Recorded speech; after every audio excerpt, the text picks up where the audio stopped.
That's how I retired fully from employment to now self-employment. That transition, what happened?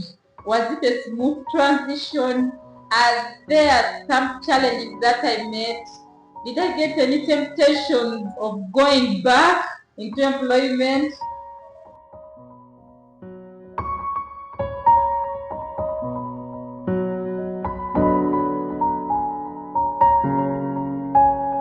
Hello there.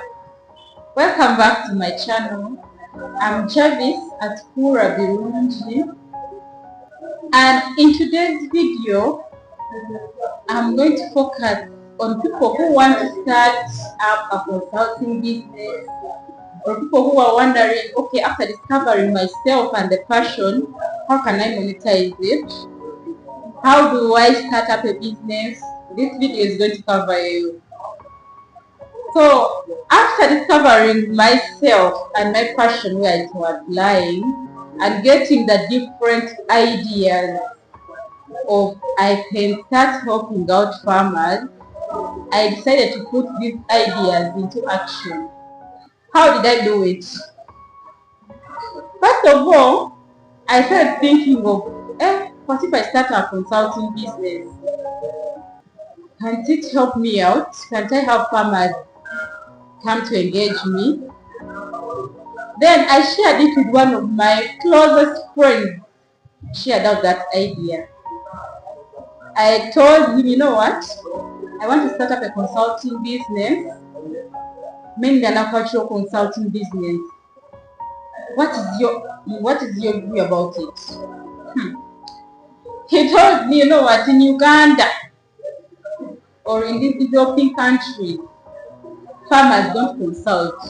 They simply use their traditional knowledge to carry out farming. So literally, that business will not work for you. It's the wrong one. So I thought, I was like, okay, it seems very true, because even myself, from the people that are close to me, like people who are doing the farming, by then I was seeing that none even thinks about going to a consultant. So they simply plant. If you want to plant maybe their beans, they go open up the land and plant their beans. If they want to rear their animals, they'll simply do it from their traditional know-how. So it seemed true. So at that time, that idea, I first put it aside.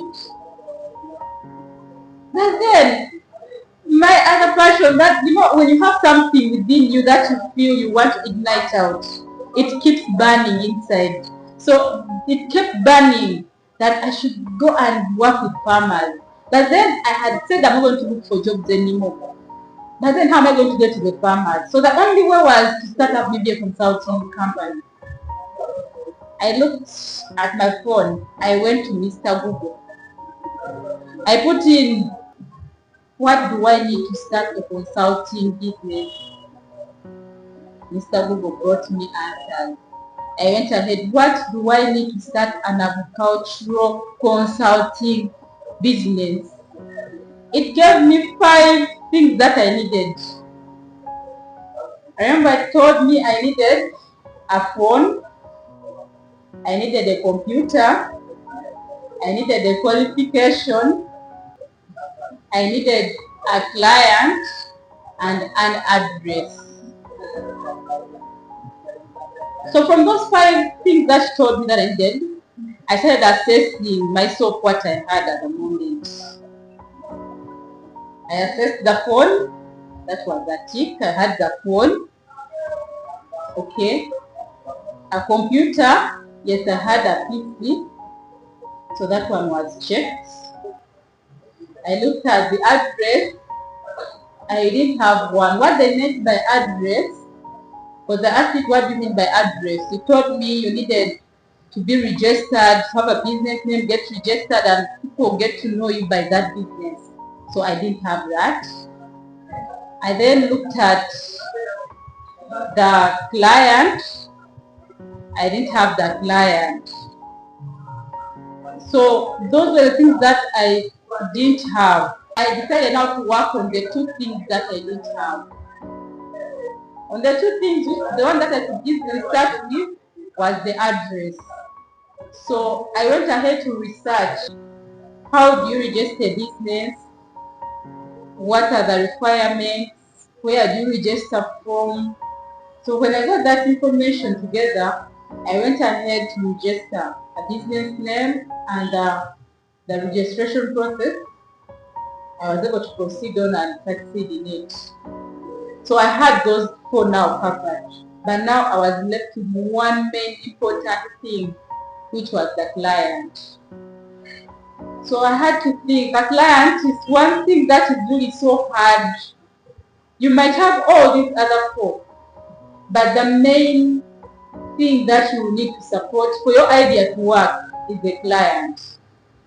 I have to think of, where do I get from a client? Who is my target client? Yes, I'm looking at farmers, but which farmers mainly? What exactly am I going to offer to this client? So I had to think of all those ideas, and where will this client find me, or where will I find the client? It is something that didn't happen within just a day or two.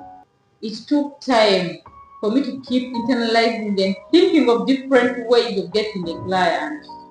By the way, I even attended, these agricultural expos, the Harvest Money Expo.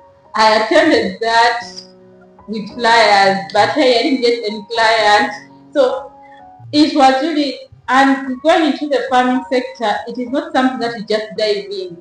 My clientele base was really, I can say, it is not so readily available. Yes, if you're this side, you might think the farmers are everywhere, but how do you get to them? And where do you get the right people? Because if you're going to do the consultancy, it means you have to target the commercial farmers. And where to get the commercial farmers is the issue. You don't just go and bump onto someone's farm without an appointment, all those things. So one day, I was scrolling through my phone on Facebook, and then I saw a flyer. This flyer was calling upon farmers for farmers training. It was done by one of the farms. So I called the numbers on that flyer. I didn't know anyone on that flyer or anyone there. But since I was seeing that the farmers going to gather, I thought, yes, I think I can easily find my niche there. So I called the numbers on that flyer randomly. And the person picked. I introduced myself, and then asked the person whether I can be part of that training as a service provider. First he asked me, what do I do? Where am I located? Let me tell you one funny thing. He asked me how many years I've been into consulting. I knew it was a trap. Hey, let me whisper to you, I lied. I lied that I'd been into consultancy for 4 years. Yet I just started the business. But anyway, the fact that I've been teaching, I was able to convince myself that well, teaching, so I was already having that experience. But in actual sense, I lied. But that lying was not in the bad term. It was mainly because I knew if I had told the person that I'm just starting, I would be blocked off. So by telling him I've been into consultancy for 4 years, I was like, oh, okay. So you picked more interest. What exactly do you do? So by then, I had already thought of what I have to specialize in. And I had thought of the agricultural economics part. And when I chose the agricultural economics, it was because I'm a lover of figures. I love numbers. So even in class, I used to teach mainly agricultural economics. So I thought that was an area where most people don't concentrate on.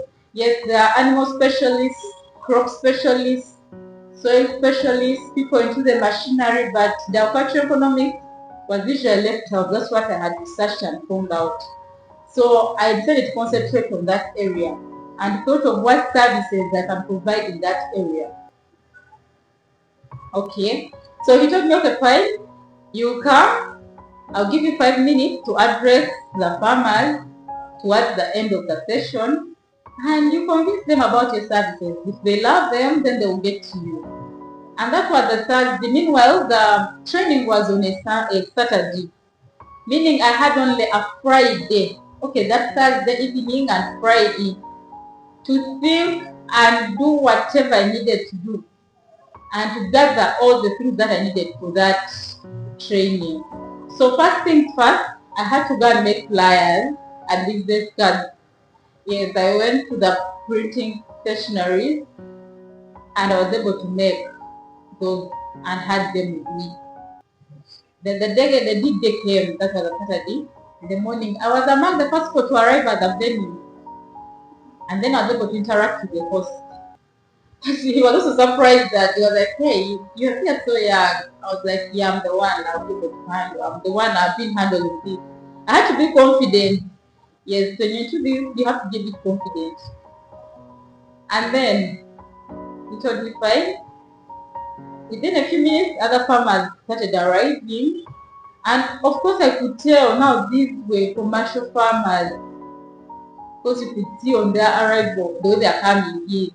They're all coming in with those big cars and what. So I was like, okay, this one can easily afford my services. So that training session started. It was mainly on pastures. They took through the farmers. And then towards the end, I was given my 5 minutes to address farmers. I had already arranged my speech because I was informed earlier that I needed to use only 5 minutes. So I introduced myself plus the business name and what I do. So I started explaining what I do and the relevance of what I do to their farm.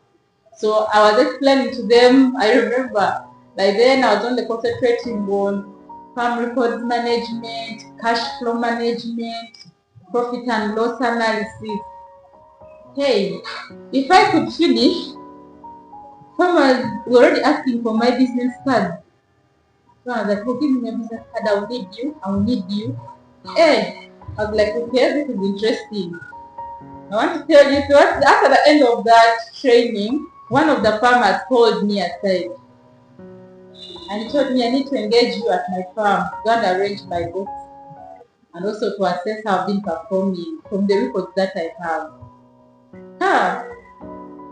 Oh, deep inside my heart, I was like, wow. So finally I put in a client. That was my first client.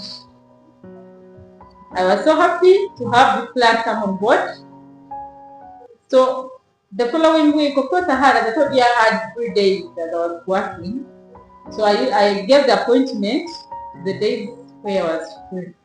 I went to the farm. He gave me directions deep inside the village. You know, farmers, the farms are not in the urban centers. They're deep, deep, deep in the village. I boarded to the client's farm. I found these workers, they were ready to receive me. We were able to work.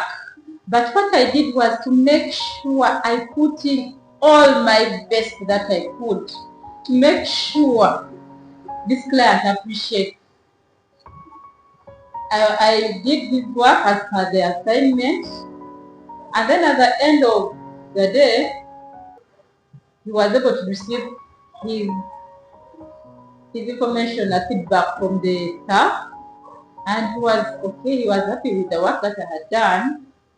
And then before that week could end, another person had called in, and this person was saying that client had recommended me to him. Oh, I was like, okay, so this is how it works. Meaning, if I work so much or if I work to my best, this person also recommend. Okay, so now I'm focusing on whenever the client calls me on board, I put in all my best to deliver and even beyond the expectation of a client, so that this client is happy and recommend and refers me to other farmers, because most of these farmers, it's like a chain, they know each other. And then the other thing that I had to do was now to make sure I join into that niche directly. I joined now WhatsApp groups of farmers. I got someone who was the administrator on different WhatsApp groups of farmers. I joined them I now created my Facebook handles, the social media handles, the account of my business. I started telling people about what I do. And then clients would come in, they would pick interest and call. So that started marketing out slowly by slowly. And then that clientele base started growing and growing steadily through referrals. And then with time, I started realizing that now I was getting more busy and occupied. Because I reached a point whereby a client will give you an appointment and they would want you to go on that particular day which they have chosen. Yet I had another job the other side. So I reached that point where by now it was becoming hard for me to balance up. And the fact that now my clientele base was growing and I was doing this with more passion, I decided now to resign from my full-time job. So now think about it, the resigning part was not any easy. Thinking about resigning, taking now this other route where I'm not even sure of the next client, the doubts which were there, the questions I asked myself were so many. It was like a leap of faith that I took. I'll be taking you through how I managed to make that decision and what I based on to cross and totally retire from employment. That's how I retired fully from employment to now self-employment. That transition, what happened? Was it a smooth transition? Are there some challenges that I met? Did I get any temptations of going back into employment? I'll be sharing my experiences with you. Subscribe, give me a thumb, share the video, put in your comments and let me know your experiences too. Let me know the topics that you'd love me to cover. I'll be sharing them in the next video.